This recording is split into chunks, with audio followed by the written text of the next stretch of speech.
आप सभी साथियों का एक बार फिर से बहुत बहुत स्वागत है मेरे YouTube चैनल बनो शाइनिंग स्टार। साथियों, रीजनिंग में हमारा श्रृंखला परीक्षण का टॉपिक चल रहा है और श्रृंखला परीक्षण से संबंधित आज हमारा ये तीसरा वीडियो है, पार्ट 3 है। इस पार्ट 3 में साथियों हम 4 नियमों पर आज चर्चा करेंगे। आज का मेरा जो विषय है, पहला हमारा जो नियम है वह है वर्ग एवं घन का नियम, दूसरा है संयुक्त श्रृंखला का नियम, तीसरा है युग्म श्रृंखला का नियम, चौथा है श्रृंखला में भिन्न या गलत पद छांटना। आज इन चारों नियमों पर हम लोग चर्चा करने वाले हैं। जिन भी साथियों ने अभी तक मेरे YouTube चैनल बनो शाइनिंग स्टार को सब्सक्राइब नहीं किया, वो एक से बढ़ के एक वीडियो देखने के लिए अभी मेरे YouTube चैनल को सब्सक्राइब करें। चलिए साथियों, चलते हैं हमारे पहले नियम पर, वर्ग एवं घन का नियम।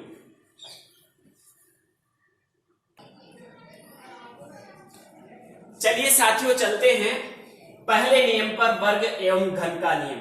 जो वर्ग एवं घन का नियम होता है, इसमें संख्याओं के वर्ग या घन दिए जाते हैं।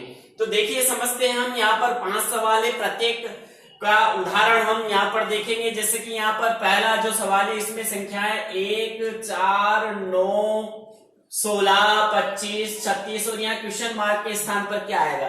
तो देखेंगे साथियों, 1 का जो वर्ग होता है वो 1 होता है, फिर 2 का जो वर्ग होता है वो 4 होता है, 3 का जो वर्ग होता है वो 9 होता है, 4 का जो वर्ग होता है फिर वो 16 होता है, 5 का वर्ग 25, 6 का वर्ग 36। तो यहां पर साथियों 7 का वर्ग आएगा आपका।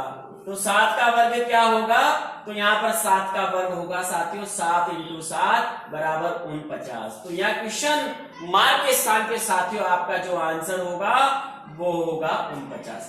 आया होगा आपको समझ में साथियों। यहाँ पर 1 का वर्ग 1, 2 का वर्ग 4, 3 का वर्ग 9, 4 का वर्ग 16, 5 का वर्ग 25, 6 का वर्ग 36, तो 7 का वर्ग होगा 49। आंसर हो गया 49।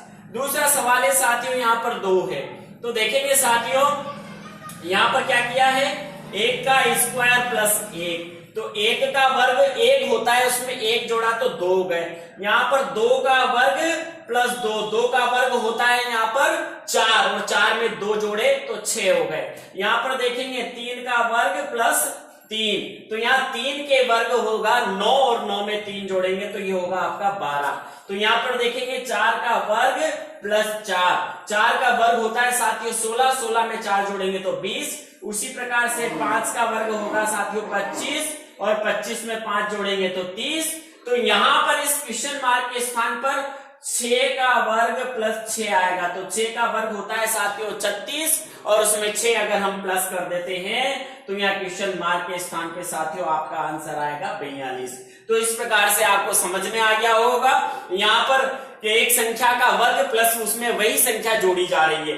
जैसे यहाँ 1 का स्क्वायर प्लस 1, 2 का स्क्वायर प्लस 2, 3 का स्क्वायर प्लस 3, 4 का स्क्वायर प्लस 4, 5 का स्क्वायर प्लस 5, 6 का स्क्वायर प्लस 6। तो चलिए साथियों, हमारे तीसरे उदाहरण की ओर चलते हैं। तीसरे उदाहरण में देखेंगे आप संख्या 1, 8, 27, 64 और 125। तो यहाँ पर देखेंगे, यहाँ पर 1 का घन है, यहाँ पर 2 का घन है, यहाँ पर 3 का घन है, यहाँ पर 4 का घन है, यहाँ पर 5 का घन है और यहाँ पर 6 का घन होगा। तो 6 का घन होता है साथियों 216। तो यह क्वेश्चन मार्क के स्थान पर आंसर होगा आपका 216। चौथे सवाल की ओर चलते हैं साथियों। चौथे सवाल में यहाँ पर संख्या है 1, 27, 125, 343। तो यहाँ देखेंगे 1 का घन दिया हुआ है, फिर यहाँ पर ये जो 27 है ये 3 का घन है, फिर जो 125 है 5 का घन है, फिर ये जो 343 है ये 7 का घन है। तो आपको समझ में आ रहा होगा साथियों, यहाँ पर विषम संख्याओं का घन दिया गया है। 1, 3, 5, 7 ये क्या है, विषम संख्याएं हैं। तो यहाँ पर 9 का घन होगा। क्या होगा साथियों, 9 का घन। तो 9 का घन जो होगा साथियों, तो यहाँ पर आएगा 729। तो यहाँ क्वेश्चन मार्क के स्थान पर हमारा जो आंसर होगा साथियों वो होगा 729। अगले सवाल की ओर चलते हैं, पांचवें सवाल की ओर। यहाँ पर देखेंगे 27, 26, 124, 343, तो क्वेश्चन मार्क के स्थान पर क्या होगा? तो साथियों यहाँ पर देखेंगे 7 जो है, तो यहाँ पर 2 का जो क्यूब होता है उसमें -1 किया गया है। तो 2 का क्यूब क्या होता है? 2 गुणित 2 गुणित 2 बराबर 8 -1 बराबर 7। उसी प्रकार से 26 को देखेंगे आप, 3 का क्यूब -1, तो 3 का क्यूब होगा 3 गुणित 3 गुणित 3 बराबर, यहां पर आ जाएगा आपका 27, 27 -1 बराबर यहां पर दे दिया 26। उसी प्रकार से यहां पर देखेंगे आप, ये हो गया 1, ये हो गया 3, ये हो गया 5। 5 का क्यूब होता है 125, 125 में से 1 कम कर दिया तो 124। फिर उसी प्रकार से 7 का क्यूब होता है साथियों आपका 343, 343 में से 1 कम कर दिया तो यहाँ 342। और एक और चीज है यहाँ पर 1, 3, 5, 7, यहाँ पर जो आपको दी गई है विषम संख्याएं दी गई है, तो यहाँ पर अगली जो विषम संख्या होगी वो 9 होगी। और 9 का जो क्यूब होता है साथियों, 9 इंटू 9 इंटू 9, इसका जो क्यूब होता है वो 729 होता है। इसमें अगर हम -1 कर देंगे तो यहाँ आंसर आएगा हमारा 728।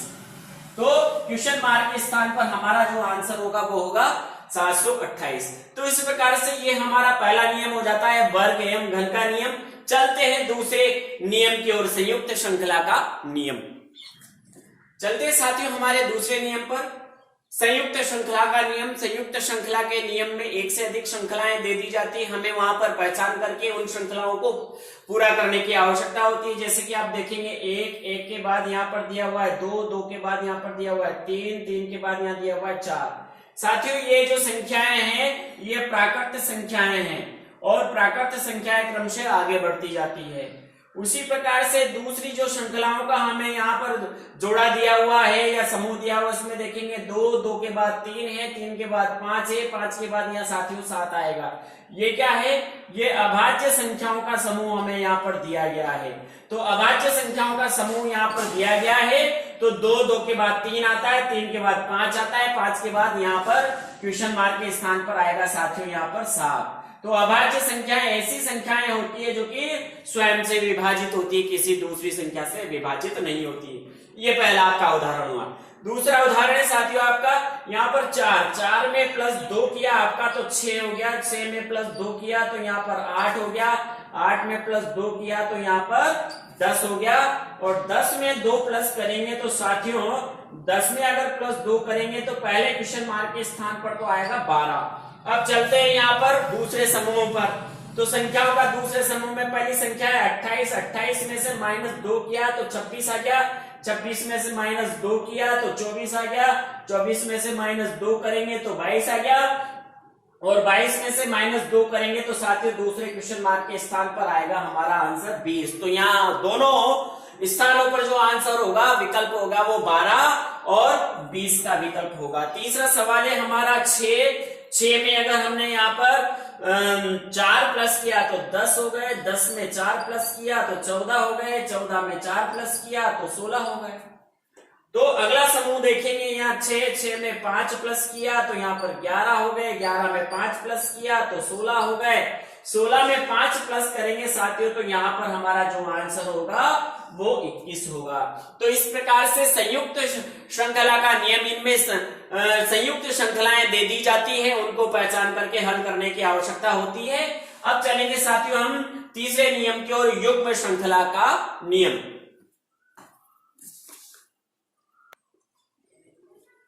चलते हैं साथियों तीसरे नियम पर, युग्म श्रृंखला का नियम। इसमें जोड़ों पर आधारित श्रृंखलाएं दे दी जाती है। जैसे कि आप देखेंगे पहला जो हमारा उदाहरण है इसमें पहली और दूसरी संख्या का योग किया गया है, 1 और 2 को जोड़े तो परिणाम स्वरूप आपका ये 3 आता है। फिर उसी प्रकार से 3 और 4 को जोड़े तो परिणाम स्वरूप आपका ये 7 आता है। उसी प्रकार से 5 और 7 को जोड़ेंगे तो यहाँ पर आंसर जो होगा साथियों वो आएगा आपका 11।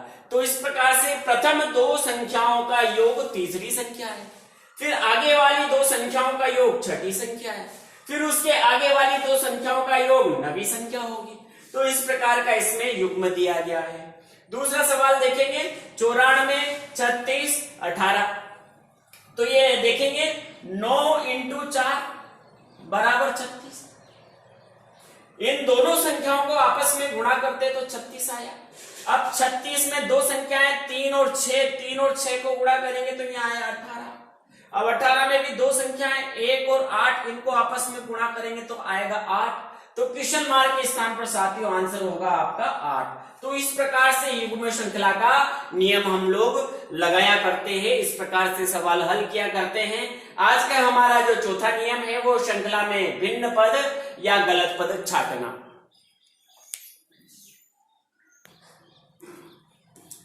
चलिए साथियों, चौथा नियम जो है हमारा श्रृंखला में भिन्न या गलत पद छांटना, इसके उदाहरण समझते हैं।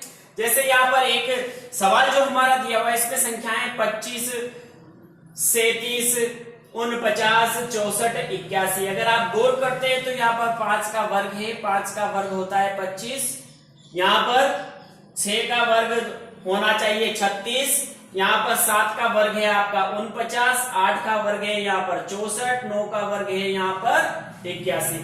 लेकिन यहाँ पर 36 के स्थान पे साथियों उसने 37 दिया हुआ है। तो यहाँ पर हमें गलत पद छांटना है या भिन्न पद छांटना है, तो आंसर होगा आपका 37। तो आप लिखेंगे कि 37 यहाँ पर जो है गलत पद है या इस श्रृंखला के विपरीत पद है या भिन्न पद है। दूसरे सवाल पर देखते हैं 5, 5, 7, 11, 15 और 25।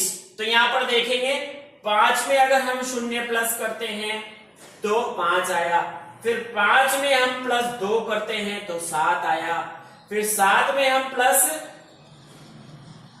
4 करते हैं तो यहां पर आपका 11 आया, फिर 11 में अगर प्लस 6 करते हैं तो प्लस 6 करेंगे तो 11 में प्लस 6 करेंगे तो यहाँ पर 17 आना चाहिए, जबकि यहाँ पर क्या दिया हुआ है 15। आगे चलते हैं, 17 में अगर प्लस 8 करेंगे तो 8 करेंगे तो 25 आएगा। तो 25 कब आएगा? जब यहाँ पर 17 होंगे, लेकिन यहाँ पर तो 17 है ही नहीं, तो यहाँ पर क्या है 15 है, यानी कि जो आपका भिन्न पद है वो क्या होगा 15 होगा, या जो आपका गलत पद होगा वो क्या होगा 15 होगा। चलते इस सवाल की ओर, यहाँ पर देखेंगे 1 का क्यूब प्लस 1, तो 1 का क्यूब होता है 1 प्लस 1 बराबर हो गया 2। 2 का क्यूब होता है आपका 8, 8 प्लस 1 बराबर यहाँ आना चाहिए 9, लेकिन यहाँ 9 आना चाहिए, लेकिन यहाँ पर क्या आया है 10। आगे देखेंगे 3 का जो क्यूब होता है वो 27 होता है, 27 में 1 प्लस किया तो ये 28 आया। 4 का क्यूब 64 होता है, 64 में 1 प्लस किया तो ये 65 आया। 5 का क्यूब 125 होता है, 125 में 1 प्लस किया तो 126 आया। 6 का क्यूब 216 होता है, 216 में 1 प्लस किया तो 217 आ गया। तो यहाँ पर जो भिन्न पद होगा वो होगा आपका 10। आंसर आएगा कि भैया आपका जो गलत पद है या भिन्न पद है वो होगा यहाँ पर 10। तो अभी तक जिन भी साथियों ने मेरे YouTube चैनल बनो शाइनिंग स्टार को सब्सक्राइब नहीं किया है, सब्सक्राइब करें। मिलते हैं नेक्स्ट वीडियो में। नमस्कार, जय भारत, जय हिंद।